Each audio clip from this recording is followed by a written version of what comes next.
ladies and gentlemen, you're all staying safe and well, and this is part 1 of 2, so I hope you'll come back and watch the second part as well. And of course, we're looking at something we've been eagerly awaiting as City fans. Perhaps other people haven't been, why would they? If this was a United video or Liverpool or Arsenal, I wouldn't be interested, but there you go.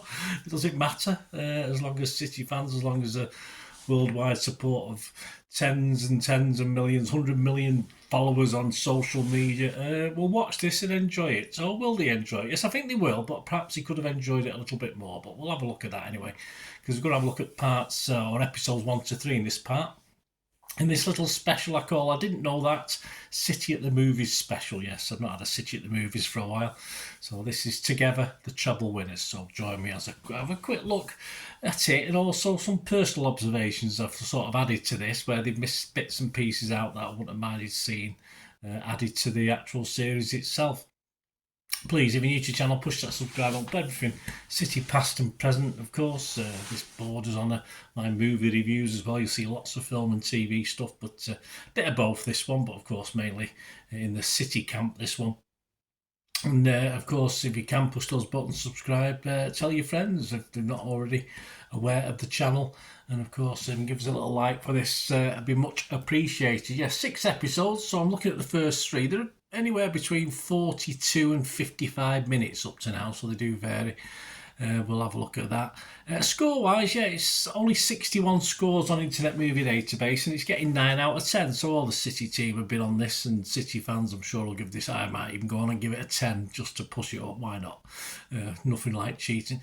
My score, personally, episodes 1 to 3, I'm going to go 7 out of 10. And I think I'm being slightly generous because I'm a City fan. But anyway, let me know what your score is. Let's have a quick check back at what happened. Episode 1 was called We Are the Same, and it goes over to Barcelona. Erling Haaland's medical.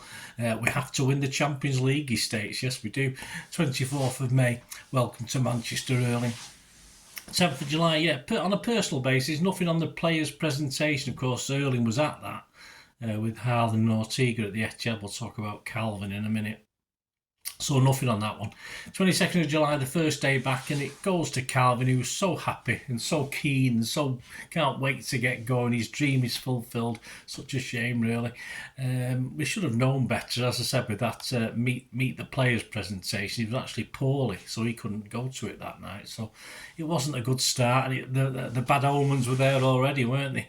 Then we take the US tour. We had that Troy Hawke, of course. Poor Jack was totally confused, not by the...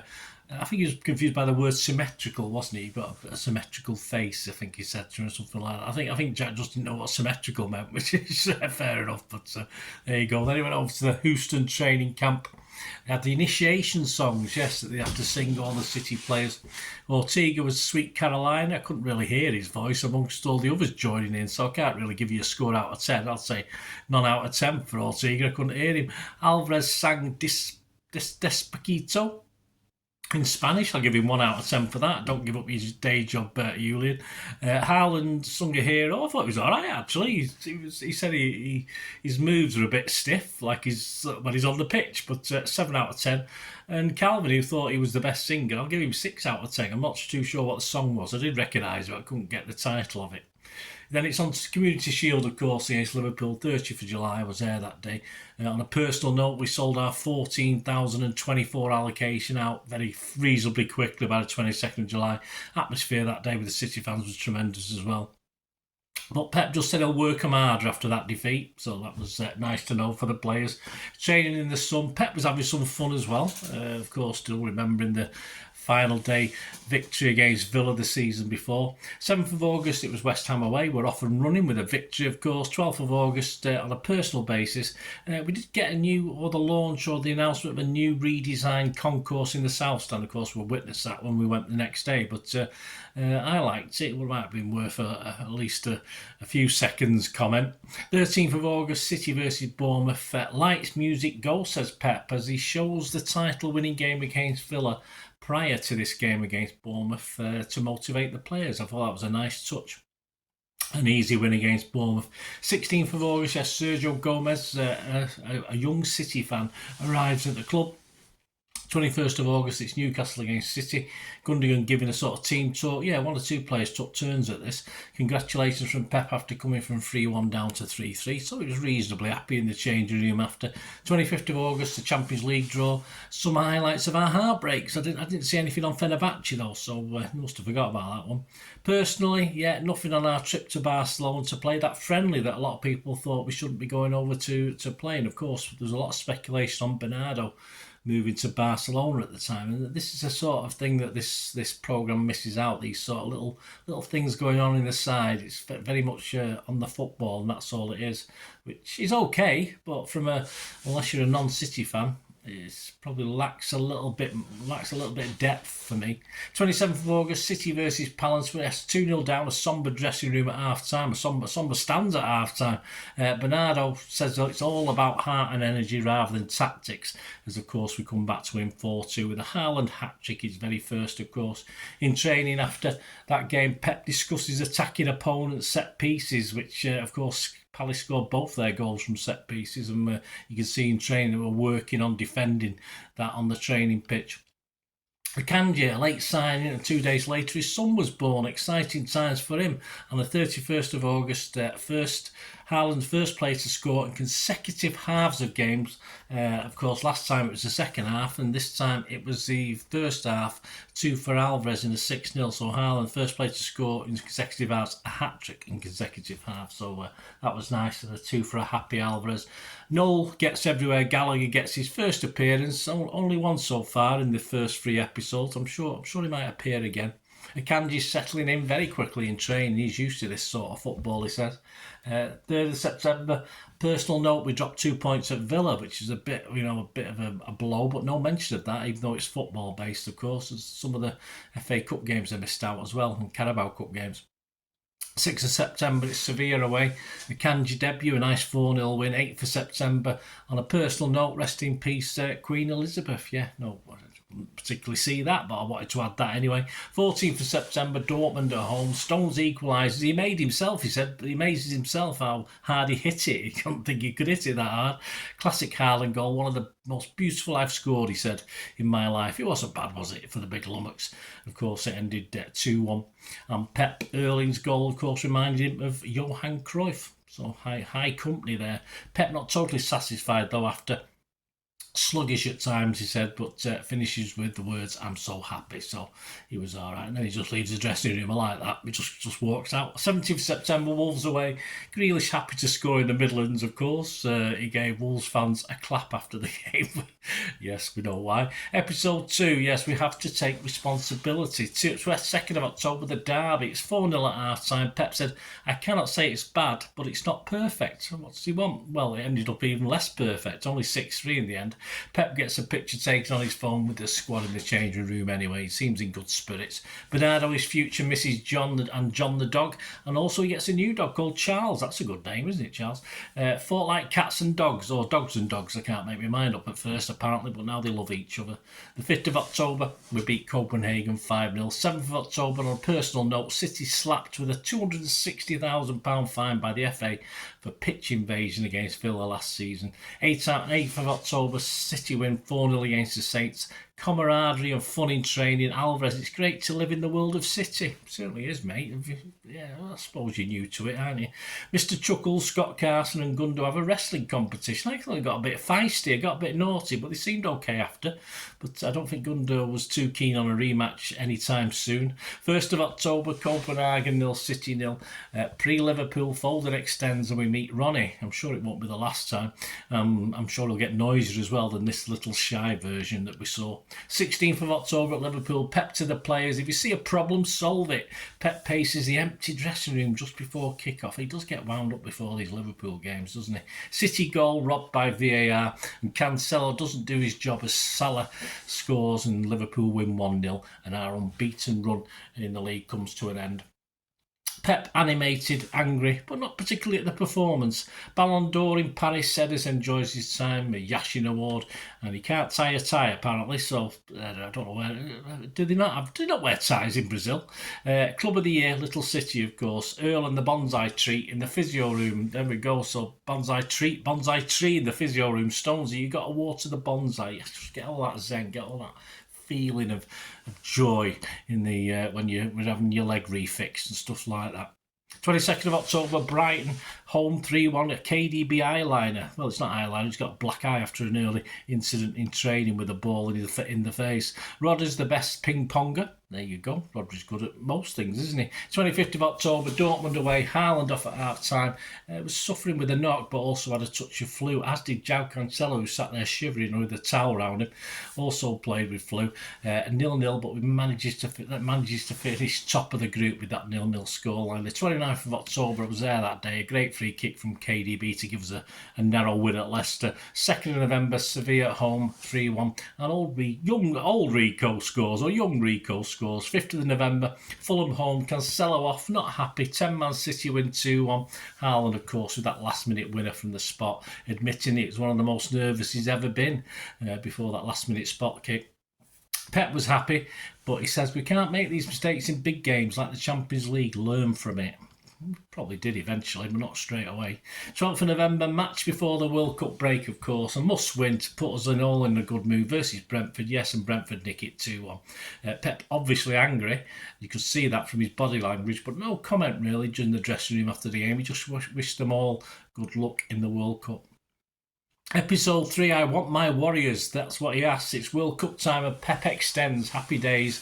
Personally, wouldn't have minded seeing inside the CFA a little bit for the Girona friendly on the 17th of December, which I went to. Wouldn't have minded seeing a little bit of back scenes from that one. A City 2-0 win, of course. Very flattering on the day for us. Erling likes a bit of pain, we find out from the physios. 22nd of December, Liverpool home in the Carabao Cup. Aki makes it 3-2 for City into the quarterfinals. Personally, nothing about Pep saying Calvin was overweight, I noticed, but he did make the bench for the 28th of December Leeds away game. City now third, 8 points behind Arsenal. A Rodri team talk this time before a 3-1 win. Alves returns a World Cup winner, and all joy is had. 31st of December, Everton at home, disappointing 1-1. Pep wishes them a happy new year. No histrionics again on this one. Just you could see he wasn't impressed, but again, calm. Finlay and Grealish on the World Cup celebration, of course. On Christmas, Grealish says his dad's a Scrooge, but his mum loves it. There you go. I was a bit of both. I loved it and I was a Scrooge. 5th of January, Chelsea versus City, 1-0 from Mahrez, the super sub. 9th of January, the big argument in the changing room or the training rooms or the workout rooms. Hippo versus a crocodile. Who's going to win? Who's going to win in a fight? Well, I tell you what, Georgian Rainbow was bloody terrifying. So I'd always say hippo, and it was only Rodri who said the crocodile, but he wouldn't have it. He wouldn't have it that the hippo was far, far scarier. Rodri was convinced. He wouldn't have his mind changed, that's for sure. On a personal note now about the 4-0 FA Cup win against Chelsea. It's on to Southampton. Wish I'd flown like them, of course. Trip home would have been a bit quicker and less painful, of course. 11th of January, Saints a 2-0 loss in the Carabao Cup. Pep wanted an explanation. This is highlight of my watched so far in this episodes 1 to 3. Pep wanted an explanation in the dressing room. Do you think it's normal, he asked, the guys who have no heat in their home travel and we perform in this way? Personally, in fairness, I can put the heaters on for a couple of hours a day, but that's about it. In 2.5 days we go to Old Trafford, Pep said, and they are 10 years waiting to kill us. Yeah, well, we've always had trouble going to Old Trafford. You know, the fans are awful. And he leaves after looking at each player in the eye, just looks around the dressing room. Absolute classic. He doesn't say anything else, just walks out and shuts the door. And for me, this was the best part of the documentary. This is what I wanted to see, this sort of thing. Adversity. This is what I like as a City fan. I enjoy the joy of winning, but I love the adversity. I love the horror of losing and how people react. 14th of January, yes, it was United away. Did react very well? Probably not. 1-1 with the worst goal Akanji can ever remember conceding, but can't envisage anything else he could have done differently when he watched it back. Of course, it ends 2-1. We're back to 8 points behind Arsenal. 19th of January, Spurs at home, 2-0 down at half-time. Pep in the dressing room. Where is your passion, he asks. Pep accuses him not defending Lewis after being fouled 10 times. I think he was, actually. Pep praised Rico, and rightly so. Rico just said, I was just doing my job. It's a great game for Lewis. As I said, he got picked on constantly.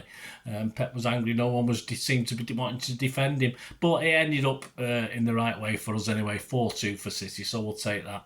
Rico was then showing how he could defend himself, doing his bit of Thai boxing with his proud pops, of course. 22nd of January, Wolves 3, Erling's 4th hat-trick. Wolves 3-0 for City with Erling's 4th hat-trick.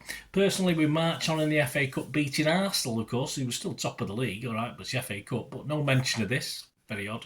1st of February, City players watch Arsenal lose at Everton. So we can take advantage of that, can't we? Probably not. No mention or comment on Cancelo's switch to Bayern Munich, I noticed, which happened at the 1st of Feb as well, or the debut end of transfer deadline day. 5th of February, Spurs away. Modern day hoodoo, of course. Rodri, I missed my pass, they score, we lost. Simple as, 1-0 to Spuds. 6th of February, City have been charged by the Premier League for breaching FFP. Pep comes out fighting, he's not going anywhere. Well, not yet anyway. 12th of February, home to Villa. Pep tells his players to huddle near the centre circle before games. Doesn't matter what they say to each other, just huddle. Just so the referee can see it, just so the opponents can see it. He asks, I want my Warriors. I want to fight this Premier League more than ever. Don't we all, mate? 3-1 for City. Prepare for Arsenal away. Big game. 15th of February. Arsenal. Walker gives a motivational speech before this one. Half time, it's 1-1. I love how the players chat and then they just go silent. And you know, Pep's entered the changing room without seeing it. You just know the air in the changing room just stops. Everything just stops because Pep's walked in. And 3-1, of course, the momentum begins to shift. Well, there you go. That's it, guys. 3 episodes. It's good. Yeah, I like it. But as I say, I like to see a bit more behind the scenes, a little bit more cheeky and stuff like this. If you think back to that, I think the Together documentary of last season, the one that was released at the start of the 22-23, the one that was released, I think, in 6 parts on City's own channel. I think there's a bit more background to that, and we don't really have that in this one.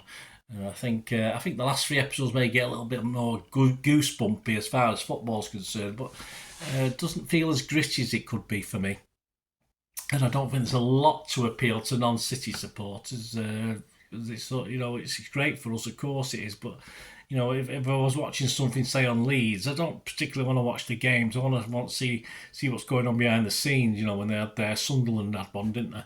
I just want to see a bit more of what's going on behind the scenes. So great for City fans as a summary of the season, but I'd like it to be a bit better. But of course, a fantastic season. And I hope I've added a little bit to it by doing this little vlog as well, to give you a little bit more background to what might have been missed and stuff like that. Of course, my history vlogs are out there for season 22-23 if you want a little bit more detail as well. So join me for part 2 of this. I didn't know that City at the Movies special, Together treble win as well. We'll have a look at the last 3 episodes. Spoiler alert, I think we do all right, don't we? Anyway, thanks for watching, guys. Until we meet again. And the last one thing you don't have, please. Stay safe, Blues. Come on, City. Bye for now.